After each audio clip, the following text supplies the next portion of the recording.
누가복음의 서문을 다시 읽어보겠습니다. 서문은 본책에 덧붙여진 내용이라고 말씀드렸죠. 누가복음은 예수님의 이야기인데 예수 이야기는 1장 5절부터 시작됩니다. 1장 1절부터 4절까지는 예수 이야기가 아니라 누가복음이라는 책에 관련된 내용입니다. 이 책의 저술 목적과 저술 과정, 또 그와 관련된 사사와 헌사, 이런 내용들이 담겨 있는 것이 서문이라고 말씀드렸는데요. 지난번에는 여기에 담겨 있는 복음서 형성 과정에 관련된 정보를 찾아보았습니다. 오늘은 좀 더 누가복음에 집중해서 누가복음의 저자와 또 저술에 관련된 내용들을 좀 더 살펴보도록 하겠습니다. 우리 중에 이루어진 사실에 대하여 예수 사건이죠. 처음부터 목격자와 말씀에 일꾼된 자들, 제자들이 전하여 준 그대로 구술한 대로 내력을 저술하려고 붓을 든 사람들이 많은지라 단편 저술 과정이 있었습니다. 그 모든 일을 근원부터 자세히 미루어 살핀 이 사람이 바로 누가복음의 저자이지요. 이 내용을 통해서 우리는 누가가 예수님의 제자 가운데 한 사람도 아니고 제자들로부터 직접 듣고 단편을 저술한 사람들도 아니고 그들이 기록한 단편 자료들을 수집하여 최종적으로 복음서를 저술한 3단계, 3세대에 해당하는 그리스도인이라는 사실을 확인했습니다.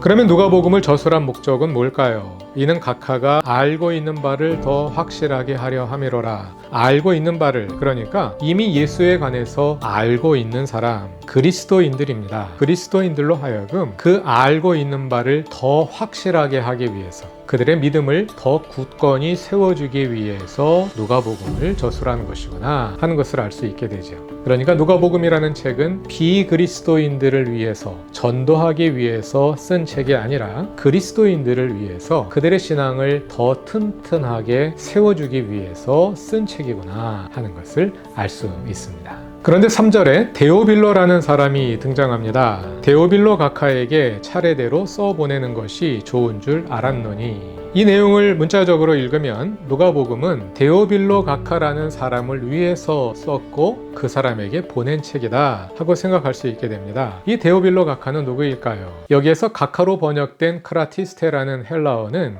로마의 지체 높은 사람들을 부를 때 사용하는 그런 호칭입니다. 이 사람은 누구일까요? 한 가지 해석은 문자 그대로 받아들이는 겁니다. 누가복음은 로마의 높은 지위를 가지고 있었던 귀족인 데오빌로라는 사람을 위해서 쓴 책이다, 이렇게 볼 수 있죠. 그러나 다른 해석들도 있습니다. 이 데오빌로라는 이름이 재미있어요. 데오빌로, 세오필로스. 이 말은 세오스, 하나님이라는 단어와 필로스, 친구라는 단어를 합성한 이름입니다. 그러니까 하나님의 친구라는 이름이에요. 재미있는 이름이죠. 아마도 이 이름은 상징적인 것이 아닐까. 그러니까 모든 그리스도인들을 대표하는 이름이 아닐까. 이렇게 생각하는 사람들도 있어요. 그러나 요즘에는 아마도 데오빌로는 이 책의 저술을 후원한 후원자였을 가능성이 많다. 그리고 이 내용은 그 데오빌로에게 보내는 헌사이다, 이렇게 이해하는 분들이 많아요. 요즘에도 책을 쓸 때 이 책을 누구에게 바칩니다 하고 헌사를 하지 않습니까? 거기에 해당하는 내용이 아니겠느냐 하고 생각하는 거예요. 이렇게 생각하는 이유는요, 그 당시 책을 쓰려면 비용이 엄청나게 들어갑니다. 일단 책을 쓰기 위한 종이와 펜과 이런 도구들을 구입하는 데도 시간이 들어가지만 그 저술 기간이 상당히 소요가 되는 거예요. 지금은 컴퓨터 앞에 앉아서 엄청난 정보를 획득할 수 있습니다. 그러나 이것은 최근에 일어난 일이고요. 그 시대 사람들은 정보를 획득하기 위해서는 어떻게 했을까요? 도서관에 갔을까요? 도서관에 그렇게 책이 많지 않았어요. 다 찾아 다녀야 하는 거예요. 그러니까 얼마나 많은 시간이 걸렸겠어요. 그 오랜 기간 책 쓰는 일에 전념하려면 일을 할 수가 없잖아요. 그러면 어떻게 먹고 사나요? 그 자신이 부자이든지 아니면 누군가가 그 기간에 생활비를 후원을 해줘야 하는 거죠. 그런데 이 데오빌로라는 이름을 다른 책에서도 찾아볼 수 있습니다. 다 같이 사도행전 1장을 찾아보겠습니다. 데오빌로요. 데오빌로라는 이름이 여기에도 등장하네요. 내가 먼저 쓴 글에는 저자가 데오빌로에게 먼저 써보낸 글이 있답니다. 그 글이 뭘까요? 그 다음에 내용이 나옵니다. 무릇 예수께서 행하시며 가르치시기를 시작하신부터 그가 택하신 사도들에게 성령으로 명하시고 승천하신 날까지의 일을 기록하였노라. 예수 이야기를 기록했대요. 그 책이 뭘까요? 아마도 그 책이 누가복음이 아닐까요? 그래서 성서학자들이 사도행전과 누가복음을 비교해 보았습니다. 그랬더니 두 책 사이에 많은 공통점이 나타나고 있는 것을 확인할 수 있었어요. 먼저 두 책은 모두 서문을 가지고 있습니다. 누가복음 1장 1절부터 4절까지가 서문이지요. 사도행전은 1장 1절부터 3절까지가 서문입니다. 이 서문은 로마 시대의 역사가들이 역사를 기술할 때 서문을 달아놓는 경우가 많이 있었어요. 상당히 수준 있는 문학 서적들에 나타나는 그것이 서문입니다. 그런데 누가복음과 사도행전에 공이 서문이 달려 있다는 것, 문학 형식에 있어서 공통점을 가지고 있다는 것을 우리가 볼 수 있고요. 또 두 책은 내용이 서로 맞물려 있습니다. 누가복음 마지막 장에 어떤 내용이 있었나요?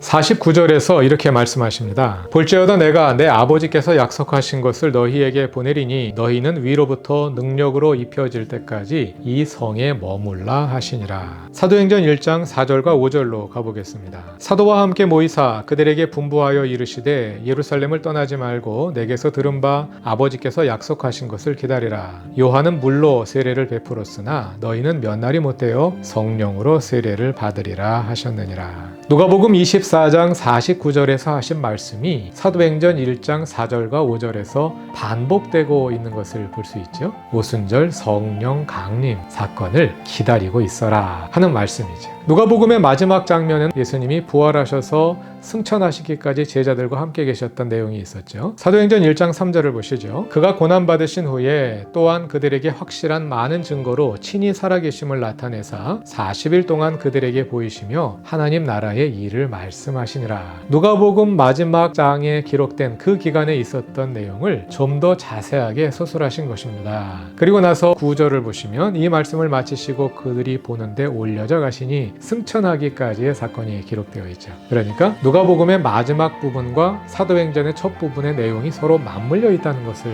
볼 수가 있죠.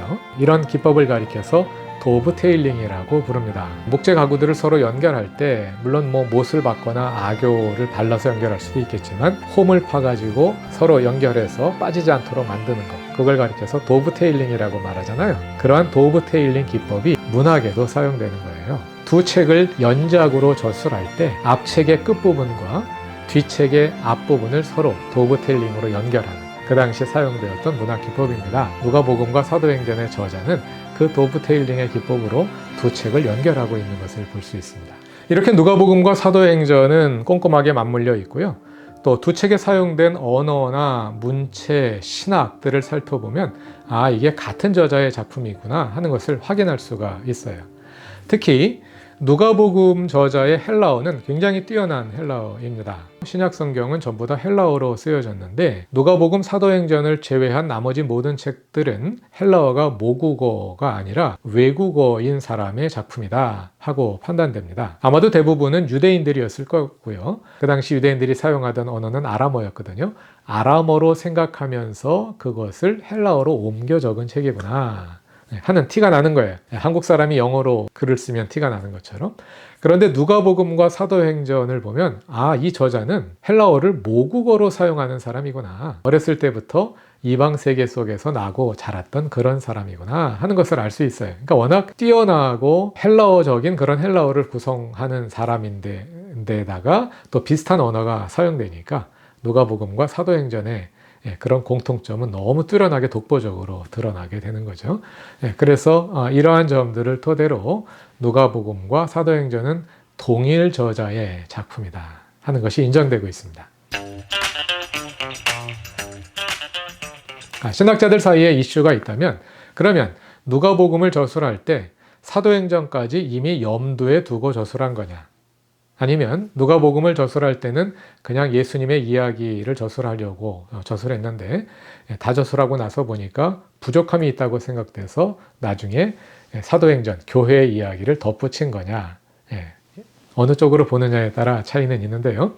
제가 보기에는 누가복음을 저술할 때 이미 사도행전을 염두에 두고 저술했을 가능성이 많다고 봅니다. 누가복음에 이미 사도행전을 예상하고 썼다고 생각되는 그런 내용들이 많이 담겨 있어요.